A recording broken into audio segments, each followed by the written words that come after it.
kasi po translate. Paano ito makapagpirma rin? Laki yan. Lang pinilikan ko, may pirma yun. Kung rin kasi may pirma.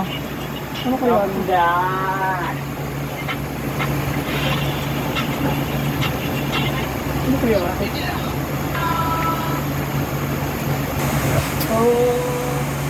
Laki ka ang buko sa kanila. Champion ako dati agang buko.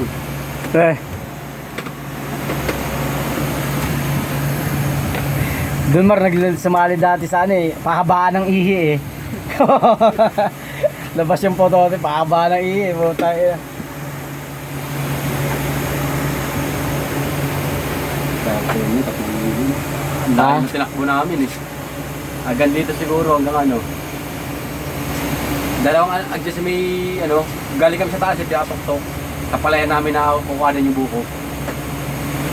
Tapos pababa, kukuha niya yung Pabilis buko. siya ng takbo. Pag nandun ka, putang hirap naman. Kasi dalawang buko yung dati may lagay mo sa may ano, basket.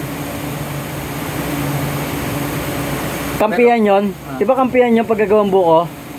Pwede sa'yo, pagka kaya, alam mo naman kaya mo eh. Dude, hindi lang eh. Unang laro ko dati nun, may kakampi ako sa yung kalabaw na kakampi ko. Malaking katawan din. Tirik-tirik. Dalawa kayo, palalo, pasahan kami. Magkano premyo son? Hindi doon. Tapos may pera pa yung buko. O yung mga bariya? Oo. Nakapiyak ko. Testa yun, saan doon?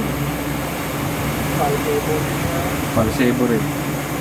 Ay, nung makita pala, di ako makita pala sa Cebu, madami pa. Makita pala sa Cebu, yung ano na yun, wala nang umakyat. Yung malinis yung malinis na. Pero may dala akong ano pa rin. Abo sa may bulsa. Inaano ko yung ano. Yung kawayan. Natatakot kasi ako doon, baka babali. Tapos mahiwa yung katawan mo. Ano Pinakatakot kami, pabilisan kami ng tropa. Nalang sa tropa ko, puta, bumaba. Ano yan, taglan. Di ba, nakit niya. Puta, nagsabi yun saan. Pre, kaya mo bang ano, bumaba rito, paano? Una ulo. Oo. Putang ina, pre, nababa nga niya. Sabi ko, nang ito, puta. Oo, diba? Kasi, nag-aanoan kami. Pabilisan kami, di ba wala? Tapos na eh. Oo. Pabilisan kami. Di ano, alas patas, sabi niya sa akin. Pabilisan naman tayo bumaba. Una ulo, sabi ko. Sabi ko, tangin na mo. Paano mo? Putang na pre, nagawa nga niya. Paano? Pababa yun. Pre, alam mo, butigi ang puta.